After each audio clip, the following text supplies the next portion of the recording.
Imagine turning an entire country into like a massive long-term investment portfolio, just literally taking a nation and treating it like a high-growth asset. Right, it's a huge concept. It is. And today we're doing a deep dive into a stack of breaking financial reports and government policy briefings detailing exactly that. It's called the Canada Strong Fund. Yeah, and it's making a lot of waves right now. Definitely. Our mission today is to figure out the mechanics of this thing, how it actually works, and why this strategy matters to you if you follow the global economy. So, okay, let's unpack this, because this isn't just about moving money around. It's really a fundamental shift in how a country views its own wealth. It really is a paradigm shift. And to understand the mechanics here, we have to look at the starting line. The government, spearheaded by Mark Carney, just dropped a $25 billion anvil into the market. Wow, $25 billion. Yeah, it's massive. Huh. But the critical distinction in these briefings is that this is not, a traditional government spending program. They aren't just taxing people to build a bridge and calling it a day. Right, so it's not a sinkhole for tax dollars, it's an engine. Exactly. They are strategically injecting capital into energy, mining, agriculture, and advanced industries. So think critical mineral projects, deep water ports, massive energy corridors, things that physically reshape the economic landscape. Okay, but a government trying to play venture capitalist sounds like a recipe for a massive boondoggle. 25 billion burns pretty fast when you're building deep water ports. Yeah, absolutely. It can disappear overnight. Right, so if this is supposed to be like an aggressive national 401k, how do they prevent it from just bleeding cash on political pet projects? Well, what's fascinating here is the mechanism they're using to prevent exactly that. It's the co-investment model. Okay, how does that work?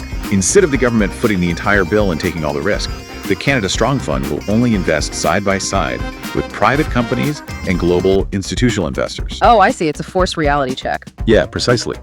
By requiring private equity to put their own skin in the game, the government ensures these projects actually have to be profitable.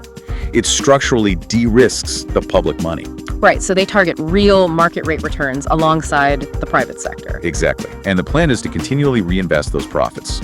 So taking that initial $25 billion and compounding it until it swells into hundreds of billions, actively driving the Canadian economy. Let me jump in here, though. You've got this massive private portfolio, rubbing shoulders with global investors and Wall Street types. Does the average citizen actually get a piece of the pie here, or are they just watching the big players extract all the value from their backyard? That's where the policy briefings get really surprising. The structure actually suggests that everyday citizens will eventually be able to invest directly into the fund. Wait, really? Like literally opening an account and buying shares in their own country's infrastructure? Yes, exactly that. It creates a direct personal stake. Instead of just paying taxes to fund a project, a citizen could earn quarterly returns from the mining operation or the port facility being built down the road. Wow. It aligns the individual's financial growth directly with the nation's economic growth. Yeah, it's a brilliant way to incentivize public support, too. But let's be real for a second. Is this totally uncharted territory? Has any country actually pulled this off successfully without it devolving into a bureaucratic mess? It might sound wild, but it's a proven mechanism globally. We're talking about sovereign wealth funds. Look at places like Norway. Oh, right, with their oil revenues. Exactly. They took their natural resource wealth, invested the profits instead of spending them, and generated massive long-term returns. Some of these sovereign funds sit at over $1 trillion today, providing incredible generational stability. And Canada is basically looking at that playbook and stepping into the arena. They are, yeah, just with this unique co-investment twist. So the real aha moment here isn't just the sheer size of the fund, it's the mechanical shift from passive taxation to active civic ownership.